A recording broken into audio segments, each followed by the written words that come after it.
Welcome back to the channel. Income tax faceless appeal scheme 2020 की श्रृंखला में हम चल रहे हैं, आगे बढ़ रहे हैं। इसमें मैंने कोशिश की है कि मैं अपने डिफरेंट वीडियोस के माध्यम से अलग अलग टॉपिक्स कवर करूं, सो दैट आपको income tax faceless appeal scheme में कैसे अपना केस पूरा करना है, इसके सारे आपको वीडियोस मिल जाएंगे। इसमें फॉर्म 35 कैसे भरना है, स्टेटमेंट ऑफ फैक्ट कैसे फाइल करने हैं, ग्राउंड्स ऑफ अपील कैसे फाइल करने हैं, असेसमेंट ऑर्डर जो आपके पास आया है उससे आपको statement of facts and grounds of appeal कैसे बनाने हैं, कैसे ड्राफ्ट करना है, इसका वीडियो मैं ऑलरेडी बना चुकी हूँ। आपको हमारे चैनल पे मिल जाएगा। नहीं मिले तो आप मुझे कमेंट्स में बताइएगा, I will share it to you. इसके बाद हमने इसमें आगे बढ़ते हुए सेक्शन 154 का रेक्टिफिकेशन अगर आपको अप्लाई करना है फेसलेस अपील स्कीम में, वो आपको कैसे करना है, एडिशनल ग्राउंड्स लगाने हैं वो कैसे करना है, आपको एडिशनल एविडेंस सबमिट करना है वो कैसे करना है, इसके सारे वीडियोस आपको हमारे चैनल पे मिल जाएंगे। पेनाल्टी प्रोसीडिंग्स का भी वीडियो आपको मिल जाएगा एंड टोटल अपील स्कीम कैसी है, हर एक प्रोसेस आपको हमारे चैनल पे मिल जाएगा, सो दैट जब भी आप faceless income tax faceless appeal scheme के बारे में सोचें तो उसमें कोई भी क्वेरी आपको हो तो आप इमीडिएटली हमारे इन वीडियोस को रेफर कर सकते हैं। आज का जो टॉपिक है वो है रिटन रिस्पॉन्स, रिटन सबमिशंस के ऊपर। दिस इज, मैंने अपने पुराने वीडियोस में भी आपको बताया है, जो पहले वीडियोस बने हैं फेसलेस स्कीम में ही, उसमें बताया है मैंने कि फेसलेस स्कीम जो है वो एक बहुत ही वेलकम स्टेप है गवर्नमेंट का। और इसमें जो सबसे अच्छी बात है वो ये है कि हमारा फिजिकल इंटरफेस नहीं रहता है tax officials and tax payers के बीच में। सो इनकम टैक्स डिपार्टमेंट ने अपने इन अपील को एनोनिमस मतलब आप अपने सबमिशंस जो है वो किसके सामने दे रहे हो, कौन है वो ऑफिसर, वो आप नहीं जान पाओगे। इससे क्या होता है, it is expected that the tax pairs under the faceless system would face lower incidence of corruption। तो पहले जो सभी जानते हैं कि पहले जो अंडर टेबल ट्रांजैक्शन होते थे, आमने सामने बैठ के जो भी होता था, एवरीबडी नोज दैट, तो उसको कर्व करने का, करप्शन को कर्व करने के लिए, खत्म करने के लिए एक नया सिस्टम बनाया है जो कि बहुत ही ट्रांसपेरेंट होगा। एसेसिंग ऑफिसर जो भी आपका जो सीआईडी अपील जो पहले थे अब वो अपील यूनिट्स हो गए हैं, तो ये जो भी आपके अपील यूनिट्स है ये कहाँ बैठे हैं, कौन है, उनका नाम क्या है, वो सब आपको कुछ नहीं पता चलेगा ना। वो आपको बाय फेस जान पाएंगे कि आप कौन हो। आपके सिर्फ पेपर्स जाएंगे, आपके पेपर्स क्या कह रहे हैं उससे आपका केस डिसाइड होगा। आप कितने अच्छे से अपने फैक्ट्स को, अपने ग्राउंड्स को by way of written submissions आप प्रेजेंट करते हैं, वो इम्पोर्टेंट है। इसीलिए जो सारा फोकस है ना, वो सारा फोकस जो है वो अब रिटन सबमिशन पे शिफ्ट हो गया है। द वे यू ड्राफ्ट, आप अपनी बात कैसे रख पाते हो इनकम टैक्स डिपार्टमेंट के सामने, उस पे ये सारा का सारा फोकस अब शिफ्ट हो गया है। अब सिर्फ आपके पेपर्स बोलेंगे, आपको कुछ नहीं बोलना है, आपको कुछ नहीं बोलना है, आपके ऑथोराइज रिप्रेजेंटेटिव को कुछ नहीं बोलना है। सो क्या बोलेगा, तो वो होंगे आपके प्रूफ्स, आपके रिटन सबमिशन, आपके रिस्पॉन्सेस जो आप इनकम टैक्स डिपार्टमेंट में सबमिट करेंगे। The faceless assessment of tax will honor honest income tax payers in the country। हाँ, ये बात बहुत हद तक सही है। तो जो भी ऑनेस्ट टैक्स पेयर्स हैं, जिनके केसेस में कोई प्रॉब्लम नहीं है, लिटिगेशन हो सकते हैं, डिफरेंस ऑफ ओपिनियंस हो सकते हैं, डिपार्टमेंट किस तरीके से किस एक्सपेंडिचर को देख रहा है एंड आपने उसको एक्चुअली किस तरीके से किया है, जब आप उसे प्रेजेंट करेंगे डिपार्टमेंट के सामने तो वो उसे एक्सेप्ट करते हैं। बहुत केसेस हमने देखे हैं, बाय फेस टू फेस भी जब हम केसेस डील करते हैं तब भी बहुत केसेस ऐसे होते हैं जहाँ पे जरूरी नहीं है कि आपको अंडर टेबल ट्रांजैक्शन ही लेना पड़े। आपकी बात इनकम टैक्स डिपार्टमेंट ने क्वेरी रेज की, आपने क्वेरी का रिस्पॉन्स सबमिट किया एंड वो क्लोज हो गई। It was as simple as that. यही काम अब हम फेसलेस में करेंगे। बस फेसलेस में एक आपके पास अपॉर्चुनिटी ये होती है कि आप there will be no physical interface between the tax payers और the council and income tax department. So physical interface नहीं होगा, दैट मीन्स 10 to 6 का जो टाइम फ्रेम है, आप उसमें आपको जरूरी नहीं है कि आप काम करें। The taxpayers can make submissions from the comfort of their home and save their time and resources. तो आप जब चाहें आप अपना सबमिशन तैयार कर सकते हैं आपके फ्री टाइम में, और आप अपने उसी अकॉर्डिंगली उसे अपलोड कर सकते हैं. तो बेसिकली आपका टाइम बच रहा है और आप अपने रिसोर्सेज को यूज कर रहे हैं. तो अगर आपके पास कोई छोटा सा भी कोई क्वेरी है, नोटिस आया है, तो उसके लिए आपको डिपार्टमेंट विजिट करने की जरूरत नहीं है. आप अपने कंफर्ट लेवल पर ही उसे फिनिश ऑफ कर सकते हैं. Under the faceless appeal, everything from e-allocation of appeal, e-communication of notice, questionnaire, e-verification, inquiry, to e-hearing and finally e-communication of the appellate order. ये जो पूरा प्रोसेस है, the entire process of appeals will be online. ये online है and हमने बहुत सारे cases ये सॉर्ट आउट किए हैं एंड बिलीव मी बहुत फेवरेबल ऑर्डर्स आते हैं. आपकी ड्राफ्टिंग अच्छी होनी चाहिए. मुझे तो कुछ ऑर्डर्स ऐसे रिसीव हुए हैं 2 लाइन में order complete, case decided, amazing. I mean results भी जो आ रहे हैं वो बहुत अच्छे आ रहे हैं. dispensing with the need for any physical interface between the appellant and the department. So, हमें ऐसी कोई रिक्वेस्ट डालने की भी जरूरत नहीं पड़ी है अभी तक कि आप हमें हियर कीजिए, फेसलेस की जगह आप हमें वीडियो कॉन्फ्रेंसिंग के थ्रू हियर कीजिए. अभी तक भी हमने ऐसी कोई रिक्वेस्ट रेज नहीं करी है. इन फ्यूचर हो सकता है हम इस प्रोसीडिंग्स को यूज करें, बट टाइमिंग अभी तक जितने केसेस हुए हैं उसमें इसकी कोई जरूरत नहीं पड़ी है and the cases have been favourable. So अब हम आते हैं रिटर्न सबमिशन से. इम्पोर्टेंस मैंने आपको बता दी है कि अब आपको जो भी कहना है वो आपको ब्लैक एंड व्हाइट में कहना है. ब्लैक एंड व्हाइट में कहने के साथ साथ एक दूसरा इसमें क्लॉज लगा हुआ है कि आप जब उसे ब्लैक एंड व्हाइट में लिखते हैं तो जब उसे सामने वाला पढ़ता है तो वो उसे ऐसे पढ़े कि जो हम कहना चाह रहे हैं वो उसे समझ में आए. What we represent before the department should be taken the same way as we have represented. तो उन्हें वो उसी तरीके से समझ में आना चाहिए. So written submissions हमें कहाँ देने की जरूरत है? सबसे पहला जो लेवल है वो है नेशनल ई असेसमेंट सेंटर यानी कि असेसिंग ऑफिसर लेवल. तो हम वहाँ रिटर्न सबमिशंस देते हैं. वैसे बेसिकली वहाँ पे तो हम रिप्लाई सबमिट करते हैं जहाँ पे बेसिक डिटेल्स वो मांगते हैं. वहां पे रिटर्न सबमिशन बेसिकली मुझे वही देना होगा जहां पे जब वो हमें ड्राफ्ट ऑर्डर सेंड करते हैं. ड्राफ्ट ऑर्डर की तरफ मैं आपको लेके चलती हूँ ताकि बिल्कुल क्लैरिटी के साथ हम इसमें आगे बढ़ें. तो this is the draft order. आप देखेंगे ड्राफ्ट ऑर्डर है, इसमें लिखा हुआ है show cause notice as to why assessment should not be completed as per draft assessment order. तो ये उन्होंने मुझे ड्राफ्ट असेसमेंट ऑर्डर, इसमें ऐसा हुआ है कि 143 में इन्होंने हमें इंटीमेशन सेंड किया 143(1) में, एंड उसके बाद इसे कंप्लीट स्क्रूटनी में लिया गया इस केस को, एंड उसके बाद हमने रिप्लाई सबमिट की. रिप्लाई सबमिट नॉर्मली हम जब फर्स्ट लेवल पे रिप्लाई सबमिट करते हैं असेसिंग ऑफिसर लेवल पे, तब हम वो जो डिटेल्स मांगते हैं बेसिकली हम वो बेसिक डिटेल्स सबमिट करते हैं. तो वहां पे एज सच आपको रिटर्न सबमिशन या एक्सपेंडिचर देने की बहुत उसके ऊपर return submission and case laws and वो सारे देने की जरूरत नहीं पड़ती है क्योंकि आप वो बेसिक डिटेल्स उनको सबमिट कर रहे होते हैं. बट जब आप वो सारी डिटेल्स सबमिट कर चुके होते हैं एंड उसके बाद जब आपके पास ये ड्राफ्ट असेसमेंट ऑर्डर आता है, तो मैं आपको इसके एंड वाले पेज पे लेके चलती हूँ. इसमें आप देखेंगे यहाँ पे जैसे ही हम एंड वाले पेज पर आते हैं, let me take you to that page. Okay, so here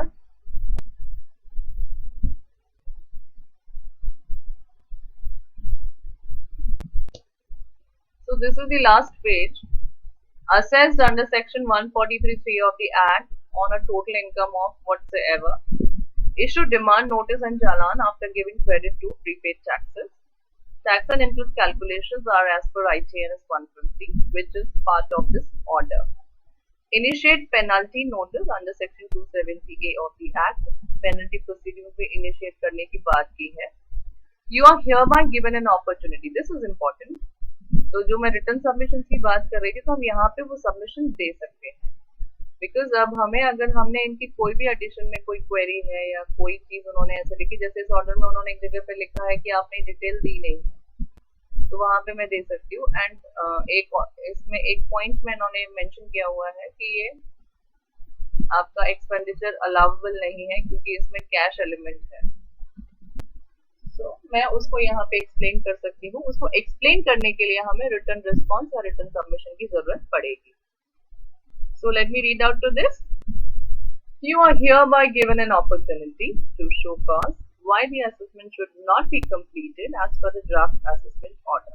Kindly submit your response through your registered e-filing account at www.incometaxefiling.gov.in by 23:59 hours, मतलब एग्जैक्टली 1 मिनट पहले, दिन खत्म होने से पहले आपको ये सबमिट करना है। एंड टाइम्स का आपको ध्यान रखना है। आपको टाइम क्यों, डे ही क्यों, डेट क्यों, इवन टाइम आपको ध्यान रखना है। एंड उसके बाद आपको इसमें उन्होंने लिखा है एक्सेप्ट द प्रपोज मॉडिफिकेशन और फाइल योर रिटर्न रिप्लाई। तो यहाँ पे लिखा हुआ है आपको अपना return reply, return response, return submission देना है objecting to the propose modification and or seek personal hearing so as to make oral submission through video conferencing. In case no response is received by the given time and date, the assessment shall be finalized as per the draft assessment order. So देखिए, this is as simple as that. अब यहाँ पे ये वाला point एक इतना important है। अगर आपने इस पॉइंट को, ड्राफ्ट ऑर्डर वाले पॉइंट को स्किप कर दिया तो आपका जो भी एडिशन इन्होंने प्रपोज किया है वो उसे फिक्स कर देंगे। एंड अगर इस पे आपको कोई भी इफ एंड बट लगाना है, then you have only recourse is to file an appeal. File an appeal before the first appellate authority, यानी फॉर्म नंबर 35 के अपील मेमो में आपको statement of fact, grounds of appeal, additional evidence and फिर वो सारी चीजें चलेगी। अगर आपने कोई रेस्पॉन्स सबमिट नहीं किया है तो आप चाहें तो यहाँ पे पॉइंट नंबर सी में जो रेस इन्होंने पॉइंट दिया है, इसमें आप oral submission through video conferencing कर सकते हैं। सो नाउ यहाँ पे there is a need to file your return reply. तो अगर आप रिटर्न रिप्लाई फाइल कर देते हैं तो वो उस रिप्लाई को गो थ्रू करेंगे, they will produce the reply and उसके बाद वो अपने ऑर्डर में, अगर उन्हें लगता है कि उन्हें चेंजेस करने हैं आपके रिप्लाई को देखने के बाद, तो हो सकता है वो उसे मॉडिफाई करें एंड दे डू इट, वो करते हैं। तो इससे क्या होगा, आपको जो एक पर्टिकुलर पॉइंट के लिए, जिसके लिए आप अपील में जा सकते थे या अपील में जाना पड़ता, वो पूरा का पूरा टाइम उन्होंने सेव करके यहीं की यहीं वो उसे क्लियर कर देंगे। So this is amazing. Appeal file करने के झंझट से आप बच जाएंगे अगर आपने अपना टाइमली रिस्पॉन्स रिटर्न सबमिशन दे दिया तो। Now return submission is an art. वो आपको कैसे ड्राफ्ट करना है, आपको मेरे साथ एंड तक बने रहना है। इस पूरे वीडियो में हम सिर्फ रिटर्न सबमिशन की बात करेंगे क्योंकि रिटर्न सबमिशन पूरे के पूरे इस फेसलेस अपील स्कीम की जान है। 99% आपका अगर केस आपको जीतना है तो आपको अपना 99% फोकस जो है वो सिर्फ और सिर्फ आपको रिटर्न सबमिशन पे देना है। तो आपको मेरे साथ रहना है इस पूरे के पूरे theoretical as well as practical वाले सेशन में। इसमें आपको मेरे साथ एंड तक रहना है सो दैट आप कोई चीज मिस आउट ना करें। सब्सक्राइब अगर अभी तक आपने मेरे चैनल को नहीं किया है तो प्लीज कर लीजिए। लाइक एंड शेयर तो पूरा वीडियो होने के बाद आप कर ही लीजिएगा, बट सब्सक्राइब कर लीजिए बिकॉज फेसलेस के ऊपर हमारे बहुत सारे टॉपिक्स हैं, अपकमिंग टॉपिक्स भी हैं।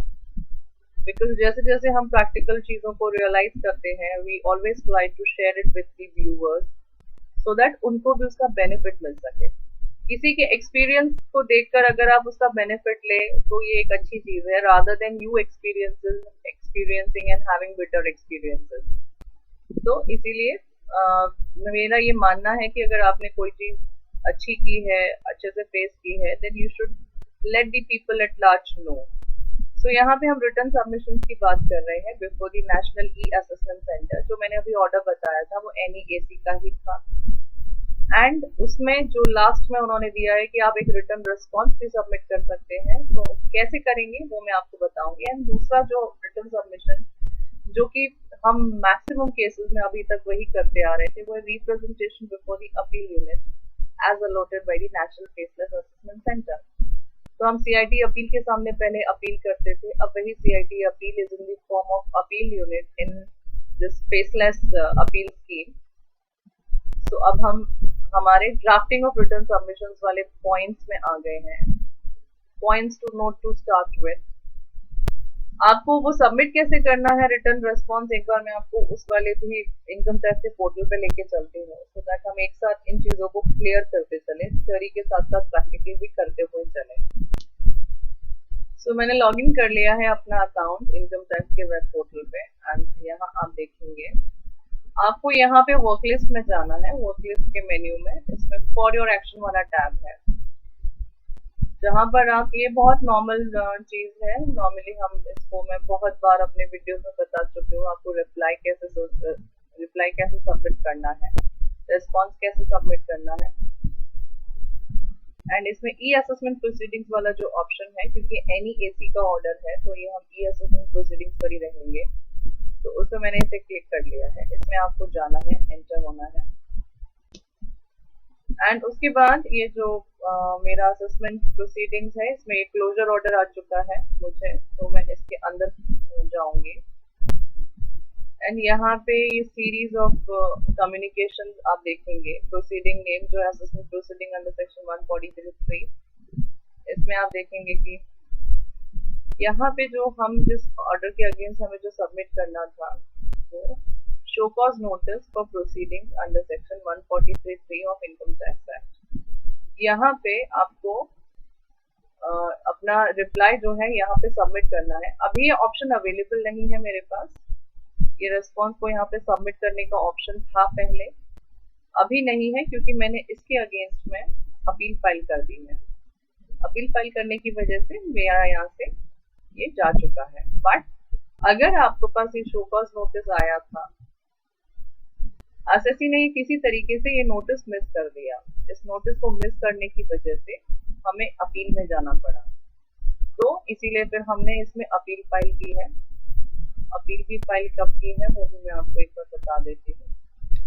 ई फाइल के टैब में हम इनकम टैक्स फॉर्म्स में जाते हैं, एंड ये मेरा असेसमेंट ईयर है, मैं इसको चेक करूंगी। फॉर्म नेम जो आ रहा है वो है फॉर्म नंबर 35, सबमिशन मोड था।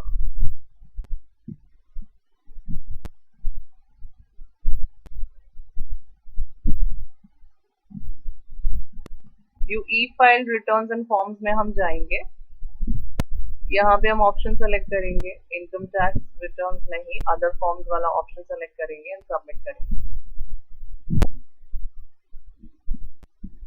तो आप देख सकते हैं कि उस पर्टिकुलर असेसमेंट ईयर के लिए, क्योंकि मेरा फॉर्म नंबर 35 यानी कि अपील मैंने ऑलरेडी फाइल कर दी है, तो इसीलिए मुझे वहाँ यहाँ पे वो ऑप्शन दिख नहीं रहा है जहाँ मुझे अपना रिस्पॉन्स सबमिट करना चाहिए।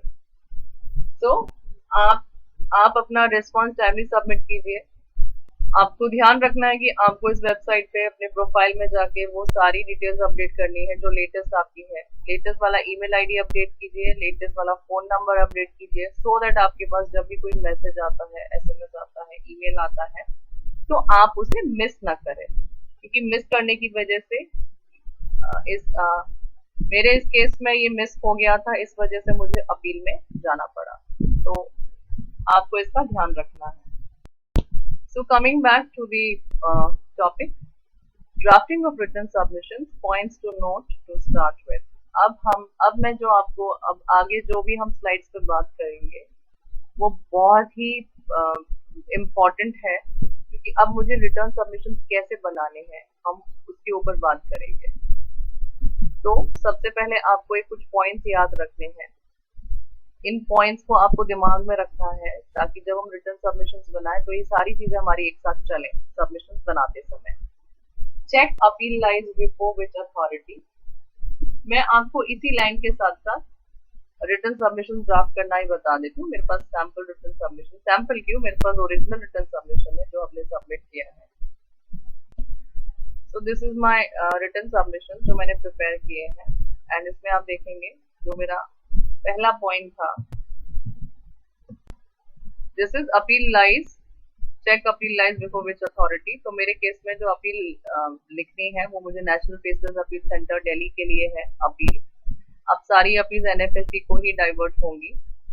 सो मैंने अपना असेसी का नाम लिखा है, असेसमेंट ईयर लिखा है, अपील का नंबर लिखा है, अपील कौन सी है ये मेरी। उसके बाद national faceless return submission before लिखा है, नेशनल फेसलेस। आप इस फॉर्मेट को ध्यान रखिए, अच्छे से देखिए, ये नॉर्मली बहुत इजीली अवेलेबल नहीं होता है, बट मैं आपके लिए इजीली अवेलेबल करवा रही हूँ। अगर बाय एनी चांस आपको इसका सॉफ्ट कॉपी चाहिए सो दैट आप इस पे बाकी की डिटेल्स को रेलेवेंट इररेलेवेंट डिटेल्स हटा के उस पे ओरिजिनल आपकी डिटेल्स डाल सकें तो भी आप कर सकते हैं। आपको सिर्फ मुझे कमेंट्स में लिखना है तो मैं आपके साथ ये सॉफ्ट कॉपी भी शेयर कर दूंगी। या अगर आपके पास कोई असेसमेंट ऑर्डर है जिसका आप चाहते हैं कि मैं आपके लिए रिटर्न सबमिशन बनाऊं तो आप मुझे जरूर बताइएगा। मैं आपको गाइड भी कर सकती हूँ या आप मुझे भी कह सकते हैं, मैं भी आपके लिए वो रिटर्न सबमिशन ड्राफ्ट कर दूंगी। Not an issue at all, आपका कंफर्ट आप देखिएगा। तो उसके बाद मैंने यहाँ पे नोटिस का रेफरेंस दिया हुआ है, notice under section whatever, and आप डेट एंड डिन नंबर आप यहाँ लिखिएगा। अब मैं आती हूँ सबसे इम्पोर्टेंट, आपको ओरिजिनल साइड पे लेके चलो। Check appeal lies before which authority. आपको ये चेक करना है कि आपकी अपील टाइम से फाइल हुई थी। अगर टाइम से फाइल हुई है तो वेल एंड गुड। टाइम से फाइल नहीं हुई है तो आपने जब अपना फॉर्म नंबर 35 भरा होगा तो उसमें कॉन्डोनेशन के लिए आपने एप्लीकेशन लगाई होगी, रीजंस फॉर कॉन्डोनेशन लिखा होगा। तो वही कॉन्डोनेशन जो है वो अभी हमें फिर से अपने पास रेडी रखना है, क्योंकि हम रिटर्न सबमिशन में उस कॉन्डोनेशन का हवाला जरूर देंगे सो दैट हमारी जो अपील है उसे वो लोग एज इट इज एक्सेप्ट कर लें। क्योंकि जब सीआईटी अपील या अपील यूनिट उसे ऑर्डर को पास करेंगे तो वो उसमें कॉन्डोनेशन ऑफ डीले का वो जो रिक्वेस्ट है उसे जरूर मेंशन करेंगे। सो हमें वहां पे अपना रीजंस मेंशन करना है सो दैट वो हमारी अपील को आउटराइटली रिजेक्ट ना करें। Whether authority passing the order had jurisdiction, हाँ ये हमको चेक करना है कि वो आउट ऑफ जुरिसडिक्शन तो नहीं था। Computation of total income tax interest rectification appeal हमने ऑलरेडी चेक कर लिया होगा अपील फाइल करते समय ही। इसको आप कंप्यूटेशन को भी अपने पास हैंडी रखिए क्योंकि हमें ड्राफ्टिंग के समय पे वहां से फैक्ट्स एंड फिगर्स उठाने होंगे। Any claim had remain to be raised, वो भी हमें ध्यान में रखना है। कई बार हम फॉर्म नंबर 35 बहुत हैपेजर्ड वे में फाइल कर देते हैं, उसमें हम कुछ ग्राउंड्स मिस कर देते हैं। एडिशनल ग्राउंड अगर वहां रेज किया है और उसके बाद भी आपके पास कोई ऐसा ग्राउंड है जिसको आपको रेज करना है या कोई ऑल्टरनेटिव प्ली लेनी है या विदाउट प्रेजुडिस ग्राउंड लेना है तो वो भी आप अपने पास बिल्कुल हैंडी रखिएगा, नोट किया हुआ रखिएगा अपने पास। कई बार ऐसा होता है कि फॉर्म नंबर 35 करते समय हम कोई चीज मिस कर देते हैं, बट आप जब रिटर्न सबमिशंस बनाएंगे तो आप अपनी उस प्ले को जरूर ले सकते हैं by way of additional submission के एडिशनल ग्राउंड्स आप रिक्वेस्ट डाल सकते हैं। Copies of notices to be kept handy, notice का कॉपी अपने पास बिल्कुल तैयार रखिएगा। मैंने अपने पास अपने ऑलमोस्ट हर वीडियो में जिसमें मैं नोटिस और ये रिप्लाईज एक्सप्लेन करती हूँ, राधा मैं आईटीआर फाइल करने का भी अगर आप मेरा वीडियो देखोगे उसमें भी मैंने बहुत क्लियरली मेंशन किया हुआ है कि आपको हमेशा एक हार्ड कॉपी अपने फाइल में रखनी है। ये बिल्कुल भी मत कहना कि सब कुछ मेल पर है, सब कुछ सॉफ्ट कॉपी में है, सब कुछ हार्ड ड्राइव में है, प्लीज नहीं। 1 copy of papers hard copies आपके पास हमेशा फाइल में होनी चाहिए। तो उसी फाइल को आपको लेके बैठना है अपने पास, क्योंकि आप कोई भी आपके पास नोटिस आए उसका एक कॉपी प्रिंट जरूर रखिएगा। कोई भी आपने रिप्लाई सबमिट किया है उसका एक कॉपी जरूर रखिएगा। You never know, electronic data है, कल को उन्होंने बाय एनी चांस कोई बग आ गया एंड उन्होंने आपके रिप्लाईज हटा दिए, you never know, you should always have a backup. Copy of the order appealed against any grounds of appeal and statement of facts आपके पास होने चाहिए। If the written submissions are before the CIT or appeal unit, then submissions before NESE or AO should be kept handy. अगर आप appeal unit के पास आपका अगर ये first appellate authority पे अगर आपका केस लगा हुआ है, तो जो आपने असेसिंग ऑफिसर लेवल पे जितने भी सबमिशन दिए हैं, जितने भी रिप्लाईज सबमिट किए हैं, वो भी आपको हैंडी रखना है, क्योंकि इसी के बेसिस पर हम अपने रिटर्न सबमिशंस बनाएंगे।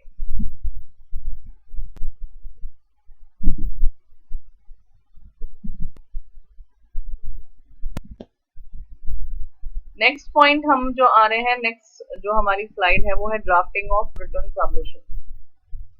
अब हम ड्राफ्ट करना शुरू कर रहे हैं, मार्शलिंग ऑफ फैक्ट्स। अब जब मैंने आपको जब स्टेटमेंट ऑफ फैक्ट्स बनाने का वीडियो बताया था, मैंने उसमें कहा है बहुत अच्छे से, वो बहुत डिटेल वीडियो है। उसमें मैंने बहुत क्लियरली बताया है कि आपको फैक्ट्स क्लियर वर्ड्स में लिखते हैं। अब वहां पे 1000 वर्ड्स की लिमिट है, तो मैं दो तरीके के फैक्ट्स ड्राफ्ट करती हूँ। एक वो जिसमें मैं बहुत इलेबोरेटिव होती हूँ, और जब मुझे उसे फॉर्म नंबर 35 पे कॉपी पेस्ट करना होता है, तो मैं उसे रेस्ट्रिक्ट कर देती हूँ अप टू 1000 वर्ड। सो अब जब मैं अपने रिटर्न सबमिशंस पे हूँ, आप रिटर्न सबमिशंस देखिए, ये फैक्ट्स ऑफ द केस, इसमें मैंने फैक्ट्स ऑफ द केस, जो elaborative facts of the case थे, मैंने वो मेंशन किए हैं अपने यहाँ पर। इसमें सब कुछ जो एग्जैक्ट फैक्ट था वो एज इट इज उतार लिया है मैंने। अब क्योंकि आपने अपना केस किया हुआ है, तो आपको सब कुछ याद रहता है कि मेरे साथ ये हुआ था। इसीलिए जब आप फॉर्म नंबर 35 आप भर रहे हैं, तब आपको statement of facts and grounds of appeal, मैंने अपने वीडियो में बताया है, दोबारा रिपीट कर रही हूँ। ये कहा था कि आपको अपने फैक्ट्स और ग्राउंड्स को ऐसे बनाना है कि आप अपना एक्चुअली हियरिंग के लिए जा रहे हो, आप रिप्रेजेंटेशन कर रहे हो डिपार्टमेंट के सामने। सो मेरा ये स्टेटमेंट ऑफ फैक्ट्स देखिए, मैंने इसको, वो तो सिर्फ 1000 वर्ड्स में मैंने फॉर्म नंबर 35 में भरा था, और जब मैं अपने स्टेटमेंट ऑफ फैक्ट्स के पास आ रही हूँ, तो मेरा ये फैक्ट कितना बड़ा हो गया। तो यहाँ पे मैंने बिल्कुल लिखा है, relevant portion is reproduced in compliance of the above notices. ये मैंने सारा फैक्ट्स लिखा हुआ है, एंड आप देखिए ये मेरे फैक्ट्स ही मैंने इतने अच्छे से प्रेजेंट किए हैं। अब हम फिर उसके बाद अपने सबमिशंस की बॉडी पर आते हैं। So let's come back. Paper book exhaustive to cover the issue, concise to retain interest. Paper book में आपको अननेसेसरी मैटर नहीं लगाना है। पेपर बुक क्या होती है, सबमिशंस के साथ हम कुछ अटैचमेंट्स देते हैं। रिटर्न सबमिशन में हम दलीलें पेश करते हैं, दलीलों के साथ जो हमें अपने दलीलों को सपोर्ट करने के लिए जो एविडेंसेस या पेपर्स लगाने होते हैं, जो हमने फर्स्ट एपेलेट अथॉरिटी पे भी जो हमने असेसिंग ऑफिसर लेवल पे या फर्स्ट लेवल की हियरिंग पे लगाए होते हैं, उसको आपको उसका एक कंसाइज वर्जन देना होता है, रिप्रोड्यूस करने होते हैं वो पेपर्स, कि हमने ये सबमिट किया था, पर उसने इसमें ये कमियां निकाली। अब ये कमियां उन्होंने गलत निकाली है, हमें ये प्रेजेंट करना है। तो जब तक हम वो डॉक्यूमेंट सीआईटी अपील या अपील यूनिट को नहीं प्रेजेंट करेंगे, तब तक उनको उसका आइडिया नहीं आएगा। तो उसके लिए रिटर्न सबमिशन के पीछे हमेशा हम पेपर बुक लगाते हैं। रिटर्न सबमिशन हो सकता है आपके 10, 12, 15 पेज के बने हो, पर पेपर बुक वो उसकी कोई पेज की लिमिट नहीं होती है, वो बहुत एग्जॉस्टिव हो सकता है, क्योंकि कई बार आप उसमें बिल्स और इनवॉइसेस और उसमें आप और भी चीजें लगाते हैं। आपने जो रिप्लाई सबमिट किया है उसका हवाला देते हो, उस रिप्लाई की कॉपी लगाते हैं। ये आपको बनाना है। आप ये मत समझिए कि फेसलेस है तो बस हम सॉफ्ट कॉपी से लगा देंगे। मैंने हमेशा कहा है, एम्फसाइज किया है कि आपको एक हार्ड कॉपी अपने पास रखनी है। पेपर बुक सीरियली नंबर्ड करके रखोगे और फिर उसको आप स्कैन करके अपलोड करोगे। Proper index with brief description of evidence is filed. आप जब इतनी बड़ी पेपर बुक बनाएंगे तो ऑब्वियसली आप उसकी इंडेक्सिंग भी रखेंगे, तो it's a very good practice कि आपको इंडेक्सिंग रखनी है। Rules and procedure for admission of additional evidence, इसका आप ध्यान रखेंगे। अगर हमने एडिशनल एविडेंस भी लगाया है तो इसको भी आप प्रॉपरली उस इंडेक्स में मेंशन करेंगे। Case laws in support and against, case laws आपको लगाने हैं, वो मैं आपको बिल्कुल बताऊंगी, आपको लेके चलती हूँ अपने सबमिशन पे। तो यहाँ पे मैंने सबसे पहले अपना केस एक्सप्लेन किया है, क्योंकि उन्होंने ऑर्डर में बोला था कि आप एसएससी क्या काम करता है वो बताइए। तो फिर मैंने इसमें मेरे उसका बिजनेस बताया हुआ है, ये भी मैंने अच्छे से एक्सप्लेन किया है कि मेरा बिजनेस क्या है, सो दैट अब मैंने आपको बताया है कि अ, सबसे इम्पोर्टेंट बात ये है कि अब आपको सब कुछ लिखित में देना है। तो जब वो पढ़ें तो वो पढ़ते समय उन्हें ऐसा लगे कि जैसे हम बोल रहे हैं एंड वो सुन रहे हैं। तो इसीलिए मैंने अपना, आपने देखा स्टेटमेंट ऑफ फैक्ट्स, मैंने जो पहला जो स्टार्ट किया है स्टेटमेंट ऑफ फैक्ट्स, वो बहुत इलेबोरेटिव दिया है। स्टेटमेंट ऑफ फैक्ट्स खत्म होते ही मैंने अपने ग्राउंड स्टार्ट किए हैं। बिजनेस को मैंने एक्सप्लेन किया है कि मैं क्या बिजनेस करती हूँ, सो दैट उनको एक आइडिया आ जाए कि एसएससी कौन सा बिजनेस कर रहा है। उसके बाद मैंने अपने ग्राउंड लेना शुरू किए हैं। सो आप देखिए, मेरा पहला ही ग्राउंड है, आप मेरा ग्राउंड ऑफ अपील वाला वीडियो देखिएगा, उसमें मैंने बहुत अच्छे से ग्राउंड एक्सप्लेन किए हैं। एंड मेरा फर्स्ट ही ग्राउंड है violation of principles of natural justice. और वो क्यों है, मैंने इसमें वो बहुत डिटेल में एक्सप्लेन किया है। तो अगर आप मेरा वो ग्राउंड देखेंगे, ग्राउंड भी मैं ओपन करके आपको दिखा देती हूँ, एक second. So this is my ground. आप मेरा ग्राउंड देखेंगे तो ये इतने 5 लाइन का ग्राउंड, 6 लाइन का ग्राउंड है। पर जब आप मेरा इसका सबमिशन देखेंगे, आप अगर ये सबमिशंस में देखेंगे जो मैंने रिटर्न सबमिशंस बनाए हैं, तो आप ये देखिए, ये मैंने कितने अच्छे से एक्सप्लेन किया है, इसको इलैबोरेटली एक्सप्लेन किया है। एंड उसके बाद मैंने विदाउट प्रेजुडिस ग्राउंड लिया है, क्योंकि मुझे ये उम्मीद है कि अगर मैं नेचुरल जस्टिस के ऊपर पहला पॉइंट अगर लेती हूँ एंड वो अगर मेरे अपील में ओके हो जाता है, वो मान लेते हैं कि यस नेचुरल जस्टिस हिट हुई है, तो हो सकता है वो केस को सेट असाइड ही कर दे। तो मैंने यहाँ लिखा हुआ है, the assessee prays before your good self with folded hands to set aside the order of the AO. बहुत क्लियरली वर्डेड है। फिर उसके बाद मैंने विदाउट प्रेजुडिस ग्राउंड लिया है कि अगर आप इस चीज को नहीं मानते हैं, कोई बात नहीं, आई हैव मोर टू से, मेरे पास बहुत कुछ है जो मुझे आपसे कहना है और आपसे मनवाना भी है। सो मेरा ग्राउंड नंबर टू जो है, अब आप ये देखिए, जो मेरा ये ग्राउंड ऑफ अपील था, यहाँ पे मेरा ये ओरिजिनल ग्राउंड ऑफ अपील है, इसमें मैंने एडिशनल ये नेचुरल जस्टिस वाला ग्राउंड लिया ही नहीं है। अब देखिए, ये मेरा जो यहाँ पर ग्राउंड अपील जो मैंने पहला लिया है, ये नेचुरल जस्टिस का लिया ही नहीं है,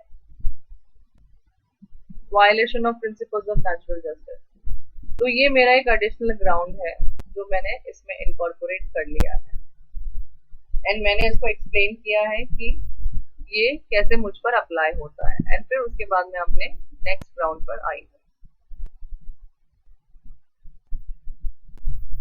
तो ऐसे करके ये बताने का इम्पोर्टेंस ये था कि आपको पता चलना है कि हमने ग्राउंड्स ऑफ अपील और जो स्टेटमेंट ऑफ फैक्ट्स जो बनाए हैं, वो हमने कंसाइज मोड में भी बनाए थे और अब उसको इलैबोरेट करके हम उसे एक्सप्लेन कर रहे हैं अपने सबमिशन में, उसी को हम सबमिशन कह रहे हैं। तो मैं अपनी ये अपने आपको क्लाइंट का बिजनेस अच्छे से समझना है। एंड अब आप ये देखेंगे कि मैं अपने केस को एक्सप्लेन करने के लिए केस लॉज भी यूज कर रही हूँ। आपको मैं अपनी स्लाइड शो पे लेके चलती हूँ, सो दैट उसके साथ साथ ही हम अपने इसको रिटर्न सबमिशन को डिस्कस कर लें। So now here we have case laws in support and against. तो मैं यहाँ पे अपने केस लॉज के साथ आ गई। तो मैंने यहाँ पे केस लॉ कोट किया है, कौन सी बेंच है, एपेलेट ट्राइब्यूनल की बेंच है या हाई कोर्ट है या सुप्रीम कोर्ट है, उसको मैंने यहाँ पे रिप्रोड्यूस किया हुआ है। एंड फिर मैं ये कह रही हूँ कि ये मेरे केस में नोटवर्दी है। So having referred to the above case and the judgment passed therein, and referring to the facts of our case, it is worthy here to note that the AO has, without application of fine, has just done the addition for the sake of addition and to complete the case as it was getting time barred. So यहाँ पे मैंने इस चीज को highlight किया हुआ है and मैंने एक्सप्लेन किया है। So this is so beautifully worded. Can you see that? जब आप इतना ब्यूटिफुली उसको ड्राफ्ट करके भेजते हैं एंड आप अपने साथ साथ उसका जुडिशियल प्रोसीडेंस भी देते हैं, आप ऐसे केस लॉज भी बताते हैं कि वो आपके इस केस को देखेंगे, समझेंगे। तो अगर उन्हें कोई भी अदरवाइज डिसीजन लेना है तो उन्हें सोचना पड़ेगा कि अदरवाइज डिसीजन जा सकता है क्या। नहीं तो फिर वो वही मानेंगे जो आप उनको कहना चाह रहे हो एंड जो आप समझाना चाह रहे हो। आप जो समझाना चाह रहे हो अगर उनको वही समझ में आ रहा है तो आप समझ लीजिए कि आपका केस हो गया फाइनल आपके फेवर में। बट देन आपके सबमिशन उतने पावरफुल होना चाहिए। So now the whole focus has shifted to the written submission. Now we have the rules of proceedings. इसमें नॉर्मली क्या होता है, जैसे हमारा कोई केस पहले से ऑलरेडी डिसाइडेड है उस पर्टिकुलर पॉइंट पे, तो हम सेम अपने ही केस में लिख देते हैं कि वो कवर्ड है हमारे केस में, एंड फिर वो उस पर आपको ज्यादा एम्फेसाइज करना नहीं होता, वो आपको अलाउ हो जाता है। Written as well as presentation skills आप देख ही रहे हैं कि ये कितनी इंपॉर्टेंट है।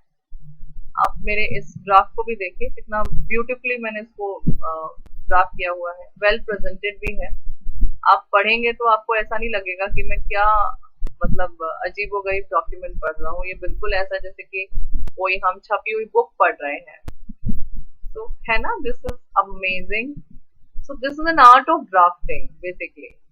तो आपको ड्राफ्टिंग में आपका इंटरेस्ट होना चाहिए। This you should enjoy what जो आप कर रहे हो उसे आपको एंजॉय करके करना चाहिए।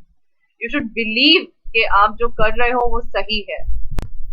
आपको पता होना चाहिए, firstly and finally, always draft written submissions in believing in your case. आपको शुरू से ही पता होना चाहिए कि ये केस मेरे हक में ही आने वाला है। शुरू से आप उसको ड्राफ्ट कीजिए, एंड तक उसी रिदम में रहिए एंड देखिए वो केस आपसे कोई नहीं छीन सकता है। It's going to be in your favour. Refer to the commentaries. Commentaries normally refer करने का सजेशन वही उन्हीं लोगों को दे सकती हूँ जो प्रोफेशनल्स हैं, बिकॉज वो ये पढ़ते रहते हैं in day in and out. पर अगर आप खुद ही अपना एक केस कर रहे हैं एंड आपका कोई खास प्रोफेशनल बैकग्राउंड नहीं है, तो आप केस लॉ से काम चला सकते हैं। केस लॉ तो आप गूगल कर सकते हैं, नॉट अ प्रॉब्लम। कुछ किसी पॉइंट पे केस लॉ चाहिए तो आप मुझे भी लिख सकते हैं, कमेंट्स में आप लिखिएगा, नॉट अ प्रॉब्लम, मैं रिप्लाई करूंगी आपको। Submissions before the NFAC. All submissions via the portal to be ideally made as partial submission. This is something which is very important. आपको जब भी आप सबमिशन में जाएंगे, जैसे मैं आपको ऑनलाइन लेके चलती हूँ फिर से, तो मैं दोबारा से आ गई हूँ, ई असेसमेंट प्रोसीडिंग्स पर आ जाती हूँ, एंड यहाँ पे जब आप अब यहाँ पे तो सबमिट करने के लिए बोल रहे हैं, जैसे पेनल्टी प्रोसीडिंग है, मैं आपको बता देती हूँ। जैसे आप सबमिट पर आएंगे तो सबमिट पे जब भी आप जाते हैं, ये तो मैं आपको पेनल्टी प्रोसीडिंग बता रही हूँ, पर जब आप नॉर्मली अपील कोई भी सबमिशन पे जाएंगे सेम स्क्रीन ओपन होती है। तो मैंने 270A का भी ग्राउंड लिया हुआ है, तो इसलिए मैंने अभी इसमें सबमिशन किए हुए हैं, सॉरी। तो जब भी आप सबमिशन पे जाएं, आप पार्शियल सबमिशन को क्लिक कीजिए, पार्शियल रेस्पॉन्स पर। फुल रेस्पॉन्स आपको देना नहीं है। हमेशा एक अपने पास क्वेश्चन लेके चलिए कि बाय चांस अगर आपको कोई लगता है कि कोई चीज आपको दोबारा से एक्सप्लेन करनी है या कोई चीज आपसे मिस आउट हो गई एक्सप्लेन करने में, तब आप उसे फिर यहाँ पर आके दोबारा से सबमिट कर सकते हैं। फुल रेस्पॉन्स सबमिट करने से क्या होता है, डिपार्टमेंट इमीडिएटली उसे ऑन रिकॉर्ड ले लेता है एंड फिर वो ऑन दी फाइनलाइजेशन प्रोसेस पे मूव हो जाते हैं। पार्शियल रेस्पॉन्स में ऐसा होता है कि उन्हें भी आइडिया होता है कि maybe the assessee is still having something to say. So आप हमेशा ध्यान रखिए, आपको ये पार्शियल रेस्पॉन्स पे ही आना है। तो मैं थ्योरी के साथ साथ आपको प्रैक्टिकल की तरफ भी लेके जा रही हूँ, सो दैट आपको बिल्कुल क्रिस्टल क्लियर चीजें होती जाए। The following points must be kept in mind while drafting the written submission. Again आप मेरे साथ ये इंपॉर्टेंट पॉइंट्स पे आपको इसे नोट करना है। मेरे वीडियो को आगे पीछे करके आप देख सकते हैं कि मैं आपको अपने रिटन सबमिशन के साथ इसे कैसे एक्सप्लेन कर रही हूँ।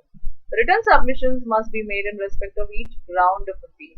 2 or more grounds of appeal may be clubbed if the circumstances so require. मैं अलाव नहीं करती, मैं खुद इसे प्रैक्टिस नहीं करती हूँ, हालांकि कभी कभी कर भी लेती हूँ, बट आई प्रेफर कि दोबारा रिपीट करना पड़े, कोई बात नहीं, बट अलग अलग ही आप एक्सप्लेन कीजिए। सो ग्राउंड्स ऑफ अपील जब हम सबमिशंस बनाएंगे तो ग्राउंड्स के हिसाब से ही बनाएंगे, ग्राउंड्स के नंबर्स के हिसाब से ही हम अपने सबमिशंस को आगे लेके चलेंगे। All critical facts stated in the statement of facts must find reference in the written submission at the cost of repetition.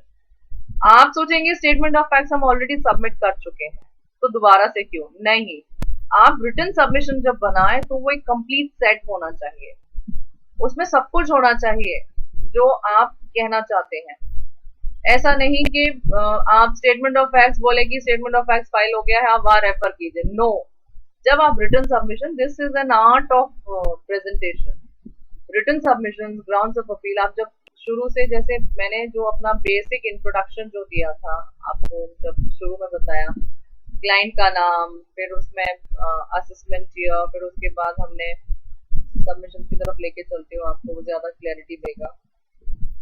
तो आप देखिए, ये जो मैंने जो भूमिका बनाई है, क्लाइंट का नाम, रिटर्न सबमिशन बिफोर, तो ये अपने आप में हाँ लगता है कि अभी नंबरिंग से, जैसे मूवी स्टार्ट होती है नंबरिंग से स्टार्ट होती है, उसके बाद शुरू का इंट्रोडक्शन होता है, फिर हम एक्सप्लेन करते हैं, फिर कंक्लूजन आता है, तो वैसे ही हमको इसे लेके चलना है, बिल्कुल उसी तरीके से।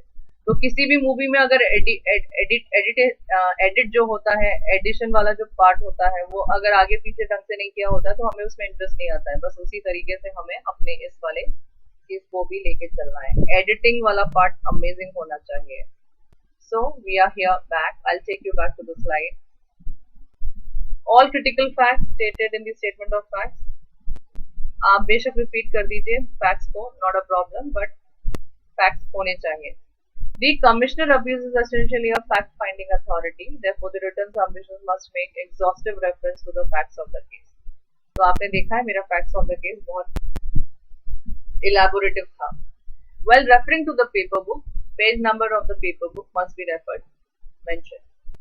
तो जैसे अगर मैंने यहाँ पे सबमिशंस में कोई भी केस लॉ का अगर मैंने रेफरेंस दिया है, तो मुझे इट्स ए गुड प्रैक्टिस कि आप उस केस लॉ पे कॉपी भी लगा दें, सो दैट उन्हें ढूंढना ना पड़े।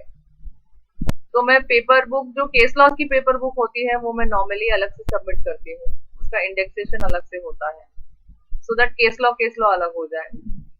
एंड मैं उसको, जैसे यहाँ पे केस लॉ है, इस केस लॉ की पेपर बुक मैंने अलग से सबमिट की है, एंड फिर उसको आपको इंडेक्स में लगा के उसका रेफरेंस देना है, इंडेक्स में ही लिखना है कि कौन सा केस लॉ कौन से पेज से कौन से पेज तक है।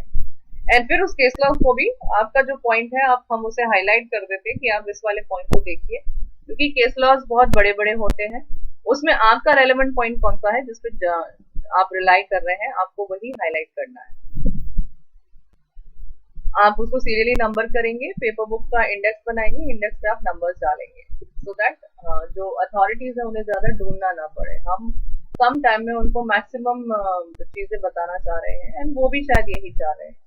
So the judicial precedents that the assessee relies on must be referred in the written submissions along with a brief summary of the ratio of the case. The relevant para in the said judgments must be referred and said judgments must be filed in the paper book. तो ये मैं आपको बता चुकी हूँ, आपको इसका judgement जो है, जो भी वो है, वो आपको सबमिशंस में तो हम उसकी ब्रीफ समरी देते हैं, पर आप पूरा का पूरा जो है केस लॉ जो है वो आप पेपर बुक में लगा सकते हैं। तो मैंने सबमिशंस में आपने देखा था ना, मैंने सिर्फ ब्रीफ समरी वाला पॉइंट जो है, जो मेरे प्ले और जो रेलेवेंट था, बस उसी को पिक करके यहाँ पे एंटर किया है, इतना ही। केस लॉ तो ये वाला बहुत बड़ा था, 20-25 पेज का था, उसमें से मैंने सिर्फ एक पैराग्राफ जो कि मेरे लिए रेलेवेंट था उसे लिया है। आपको ऐसे ही करना है। It may be desirable to refer judgements of Supreme Court. Supreme Court का अगर उसी टॉपिक पे जजमेंट है तो उसे आप जरूर कोट कीजिएगा। छोटे कोर्ट्स से भी अगर बड़ा जजमेंट आ रहा है जहाँ पे बिल्कुल एग्जैक्टली मेरा ही पॉइंट है और वो ITAT का भी है, तो भी आप उसे कोट कर सकते हैं। All factual errors committed by the assessing officer must be specifically set out in the written submissions along with the correct position. Assessing officer ने क्या किया, एक्चुअली क्या होना था, ये आपको मेंशन करना है। Any errors committed by the assessing officer in drawing legal conclusions must be specifically mentioned along with the grounds for the error. Admissions, if any, assessing officer favorable to the case, वो specifically point out होने चाहिए। Paragraph wise submissions होने चाहिए। आप देख लीजिए, ये मेरे पैराग्राफ वाइज सबमिशंस हैं। कोई अगर क्रिटिकल है, आंसर है, तो आप उसे बोल्ड, इटैलिक, हाईलाइट कर सकते हैं।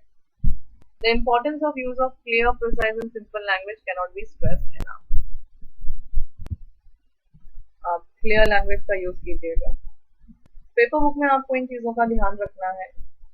All documents material that the SSC seeks to rely upon should be filed in the paper book. Paper book में आप वो सारे डॉक्यूमेंट्स एंड मटेरियल आप रखेंगे. आप जो रिप्लाई सबमिट की हैं, जिसके बेसिस पे आपने फैक्ट्स मेंशन किए हैं, जिसके बेसिस पे आपने ग्राउंड्स बनाए हैं, उन रिप्लाईज को भी आपको लगाना है. एनी एडिशनल एविडेंस अगर है तो वो तो आपको अलग से फाइल करना ही है सेपरेट पेपर बुक में. एडिशनल ग्राउंड लिया है, अलग से एक पेपर बुक बना लीजिए. Paper books including paper book और additional evidence should be paginated and numbered consequently. Number सबके सही होने चाहिए. रनिंग पेज नंबर्स आपको use and separate paper book का फाइल करेंगे ही जजमेंट्स और लीगल दूसरी चीजों के लिए जिसपे आप रिलाई कर रहे हैं. Each paper book must contain an index. Yes, index के बिना तो ढूंढना बहुत मुश्किल होता है. कोई भी बुक बिना इंडेक्स के आप सोचिए मुश्किल है, तो इंडेक्सिंग बहुत जरूरी है. The paper book containing documents which were filed before the assessing officer should contain a statement from the assessee or someone authorized. This is again an important point.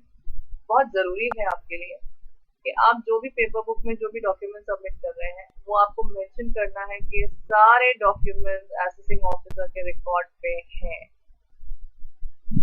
ऐसा क्यों है? क्योंकि अगर ये रिकॉर्ड्स पे नहीं है देन आपके लिए रूल नंबर 46A अप्लाई हो जाता है, एडिशनल एविडेंस वाला. तो रूल 46 के ऊपर भी मेरा वीडियो बना हुआ है, उसे आप देख लीजिएगा. सारी क्लैरिटी आ जाएगी, सारे डाउट्स क्लियर हो जाएंगे. तो इसीलिए आपको ये भी सर्टिफाई करना है. इंडेक्स वाले पेज पे ही आप उसे सर्टिफाई कर सकते हैं. A person shall not be required to appear either personally or through authorized representative. ये क्लियर है कि आपको अलाउड नहीं है, बट अगर आप चाहें तो आप पर्सनल हियरिंग के लिए रिक्वेस्ट कर सकते हैं. मैंने आपको ड्राफ्ट ऑर्डर बताया था, उसमें डिपार्टमेंट ने खुद ही कहा है कि अगर आपको पर्सनल हियरिंग चाहिए तो that can be arrange through a video conference. Personal hearing मतलब आमने सामने बैठकर हम दलीलें पेश करें, वो कभी भी अलाउ नहीं होगा. पर्सनल हियरिंग में सिर्फ वो वीडियो कॉन्फ्रेंसिंग पे आएंगे या वीडियो टेलीफोनी पे आएंगे और उसके बाद वो आपके डॉक्यूमेंट्स या एविडेंसेस वेरीफाई कर लेंगे या आपको सुन लेंगे. आप नहीं देख पाओगे उन्हें कि कौन बैठ के आपसे बात कर रहे हैं. ओके, सो नेक्स्ट आपको अपील यूनिट को टाइम टू टाइम इंफॉर्मेशन देनी है. नेशनल फेसलेस अपील इस रेस्पॉन्स को भेज देंगे उनके लिए. ड्राफ्ट अपील जैसे मैंने आपको बताई थी, ड्राफ्ट ऑर्डर वो असेसिंग ऑफिसर का था, फिर उसके बाद ये अपील यूनिट ड्राफ्ट ऑर्डर भेजेगा. आपको फिर से एक अपॉर्चुनिटी दी जाएगी, आपको उस अपॉर्चुनिटी को फिर से एक्सरसाइज करना है, फिर से रिटर्न सबमिशन देने हैं अगर आप किसी भी पॉइंट पे एग्री नहीं होते हैं, सो दैट आप नेक्स्ट लेवल यानी कि ITAT लेवल पे उस वाले पॉइंट को ना लेके जाएं जो आप ऑलरेडी इस यहाँ पे उसे सॉर्ट आउट कर सकते हैं by way of giving your return reply, return response और रिटर्न सबमिशन. सो आप देख सकते हैं कि रिटर्न सबमिशन कितना इम्पोर्टेंट है. और जब आप उसको रिप्लाई दे देंगे टाइम लिमिट के अंदर तो वो कंसिडर हो जाएगा. नहीं दोगे तो जैसा उन्होंने ऑर्डर आपको शो कॉज नोटिस में भेजा है वो वैसा ही प्रिंट होके आ जाएगा आपके पास. एंड जो अपील है फिर उसके बाद आपको अपील जो है वो सिर्फ इनकम टैक्स अपीलेट ट्राइब्यूनल के ऊपर सामने फाइल करनी होगी जिसका जुरिसडिक्शन आपके ऊपर होगा. जुरिसडिक्शनल असेसिंग ऑफिसर जो भी होंगे और वो जिस इनकम टैक्स अपीलेट ट्राइब्यूनल के जुरिसडिक्शन में आते होंगे वहां पे आपको वो फाइल करना है. सो आई एम श्योर आपको इसका सारा बेसिक्स आइडिया आ गया होगा. मैं आपको अपने before you just I conclude मैं आपको अपने रिटर्न सबमिशन के एंड पेज तक लेके चलती हूँ. So here I have everything. ये मैंने देखिए ग्राउंड वाइज अपने सबमिशंस बनाए हुए हैं, सारे के सारे ग्राउंड वाइज मैंने लिया हुआ है. और मैंने यहाँ पे ये आप देखिए कितने सारे मैंने रेफरेंसेस कोट किए हैं एंड कितने सारे मैंने केस लॉस का भी एग्जांपल्स लिया हुआ है अपना केस स्ट्रॉन्ग करने के लिए. एंड फिर उसके बाद मेरी कंक्लूडिंग लाइन आती है जिससे मैंने लिखा है in case any further information is needing और any clarification is required the SSC will be glad to furnish the same. Nevertheless to say the SSC would request for a personal hearing. ये आप देखिए मैंने यहाँ पे personal hearing का clause भी छोड़ा नहीं है. मुझे इसे भी एक्सरसाइज करना है, ये मैंने यहाँ लिख के रखा हुआ है। If the same is needed to decide the case in the best possible way. So, मैंने अपने लिए ऑप्शंस ओपन रखे हैं, डिपार्टमेंट से भी रिक्वेस्ट भेज करके रखी है कि अगर पर्सनल हियरिंग की भी रिक्वायरमेंट है तो फिर मैं भी वो करना चाहूंगा, सो दैट मेरा केस जो है वो बिल्कुल बेस्ट पॉसिबल वे में डिस्चार्ज हो। So now we are towards almost with the end of the topic. आपको आई होप आपको मैंने बहुत बेसिक्स इसका रिटन सबमिशन का बताया है। आपको मैंने पूरे इसमें एक्सप्लेन किया है कि आपका ये जो रिटन सबमिशन है वो कितना इम्पोर्टेंट है, एंड इसकी इम्पोर्टेंस आपको इसी बात से लग जाएगी कि क्योंकि अब आपको कहीं भी ओरल रिप्रेजेंटेशन नहीं देने हैं, सब जगह रिटन रिप्रेजेंटेशन है, तो रिटन सबमिशन कितना इम्पोर्टेंट है। आपके रिटन सबमिशन के ऊपर आपका केस का फ्यूचर डिपेंडेंट है, तो इसमें बिल्कुल भी ढील मत दीजिए। आपको कहीं भी कोई भी डाउट आता है कि ये रिटर्न सबमिशन इस पॉइंट पे कैसे बनाए जाएंगे, मैं आपको गाइड करूंगी। आप अगर चाहते हैं कि मैं आपके लिए आपके रिटर्न सबमिशन प्रिपेयर कर दूं, तो आप मुझे उसके लिए भी लिखिएगा, मैं आपको उसमें भी गाइड करूंगी। बट आप इस चीज को लाइटली बिल्कुल भी नहीं लीजिएगा। एक लाइन दो लाइन में आप सोच जवाब दे के खत्म कर दें, नहीं, क्योंकि हम जिस तरीके से लिखते हैं हम अपने केस के बारे में सब जानते हैं, और जब उसे सामने वाला पढ़ता है तो हमें उसे कैसे प्रेजेंट करना है ये आपको जानना बहुत जरूरी है। अगर आप ये समझ जाओगे कि सामने वाला उसे कैसे पढ़ेगा और पढ़ के कैसे समझेगा, तो शायद आप दुनिया के बेस्ट राइटर हो जाएंगे, एंड फिर आपके केस को आपसे कोई नहीं, मतलब आपके अकॉर्डिंग ही आपका केस डिसाइड होगा। तो मेरे साथ एंड तक बने रहने के लिए बहुत बहुत धन्यवाद। आई एम श्योर आपको मेरा ये वीडियो बहुत पसंद आया होगा। कोई भी अगर क्वेरी आती है या कोई पॉइंट मेरा मिस आउट हुआ है, आप मुझे प्लीज बताइएगा। कोई आपकी चॉइस का टॉपिक हो तो वो भी बताइएगा, मैं उस पर वीडियो लेके आ जाऊंगी। लाइक और शेयर तो आई एम श्योर आपने कर लिया होगा। बेल बटन को हिट जरूर कीजिएगा, बिकॉज फेसलेस पे I have so many loads of topics. तो आपके पास जैसे ही मैं वीडियो अपलोड करूंगी, आपके पास उसकी इमीडिएटली नोटिफिकेशन आ जाएगा एंड आप उसे देख पाएंगे एंड उसका बेनिफिट ले पाएंगे ऑन एन इमीडिएट बेसिस। तो मिलते हैं अपने नेक्स्ट वीडियो में। तब तक सेफ रहिए, सुरक्षित रहिए, घर में ही रहिए, एंड अपने नोटिस का प्रॉपर कंप्लायंस कीजिए। मिलते हैं देन अपने नेक्स्ट वीडियो में।